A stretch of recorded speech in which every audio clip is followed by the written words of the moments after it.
Apakah kontrasepsi hormonal dapat menyebabkan kanker payudara? Mari kita lihat.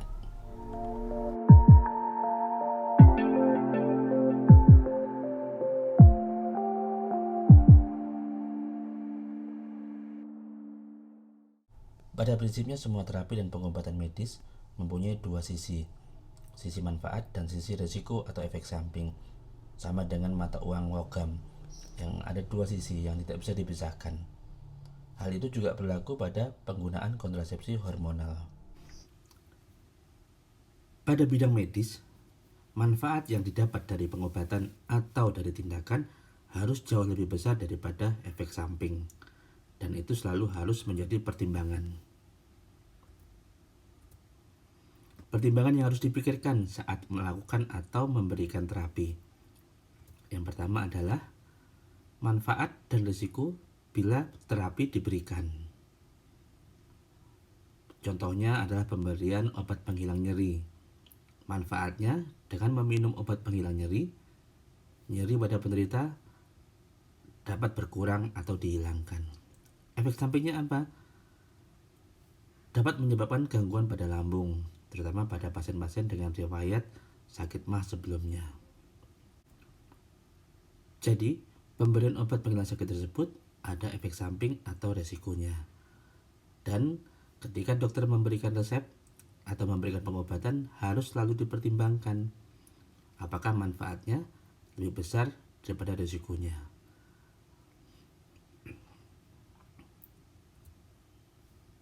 Kemudian pertimbangan yang kedua adalah manfaat atau resiko bila terapi tidak diberikan. Sebagai contoh adalah pemberian obat anti kejang pada penderita epilepsi. Apakah ada resikonya? Ada. Mungkin bisa menyebabkan ketergantungan. Tetapi, jika obat tersebut tidak diberikan, akan dapat membuat penderita jatuh dalam keadaan kejang. Kemudian yang menjadi pertimbangan berikutnya adalah faktor biaya. Apakah biaya yang dikeluarkan sepadan dengan manfaat yang diterima oleh penderita? Jangan sampai penderita sudah mengeluarkan banyak biaya, harus menjual harta bendanya sampai habis, tetapi manfaatnya hanya memberikan sedikit keuntungan saja. Itu juga harus dipertimbangkan. Bagaimana dengan kontrasepsi hormonal dan risiko terjadinya kanker payudara? Pertanyaan tersebut mengemuka setelah ada studi yang dilakukan untuk mengetahui korelasi antara kontrasepsi hormonal dan kanker payudara. Studi yang dilakukan tersebut adalah suatu prospektif cohort, artinya suatu studi yang mengikuti para wanita yang menggunakan kontrasepsi hormonal dan melihat apa yang terjadi dalam jangka waktu tertentu. Dataset dari studi tersebut tidak melihat apakah ada faktor lain yang juga berpengaruh terhadap terjadinya kanker payudara, seperti usia saat haid pertama, menyusui atau tidak, apakah ada keturunan kanker payudara atau tidak. Jadi ada faktor-faktor lain yang tidak ikut dipertimbangkan dalam studi tersebut.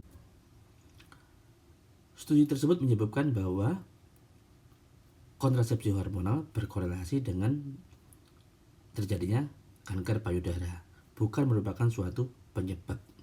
Seandainya kita menganggap studi tersebut adalah benar, disebutkan bahwa ada penambahan 13 kasus kanker payudara setiap 100.000 wanita yang menggunakan kontrasepsi.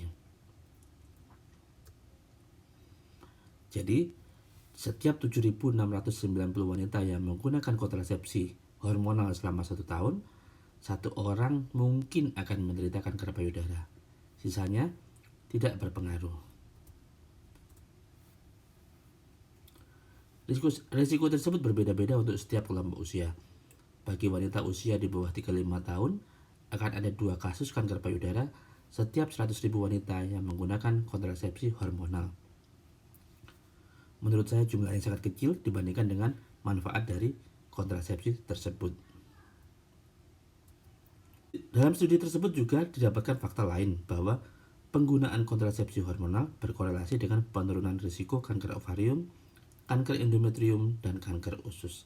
Jadi, secara keseluruhan, bahkan kontrasepsi hormonal bisa menurunkan risiko terjadinya kanker-kanker lainnya.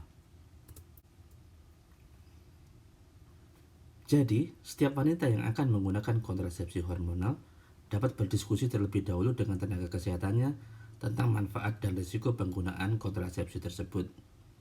Tetap akan ada efek samping dari penggunaan kontrasepsi, antara lain flushing, perubahan mood, tetapi manfaat dari kontrasepsi tersebut lebih besar dari efek samping yang mungkin akan terjadi. Setiap jenis kontrasepsi ada keuntungan dan kerugiannya, termasuk penggunaan IUD, kalender, kondom, dan lain-lain. Jangan sampai ada seorang ibu yang takut ikut KB karena takut terkena kanker payudara. Apalagi di saat situasi seperti ini, di mana biaya untuk membesarkan anak-anak semakin lama semakin mahal. Sebagai kesimpulan, dalam setiap tata laksana di bidang kedokteran selalu dipertimbangkan antara manfaat dan risiko atau efek samping. Setiap prosedur yang sudah disetujui oleh dunia kedokteran dapat dipastikan bahwa manfaat yang diperoleh jauh lebih besar daripada efek sampingnya.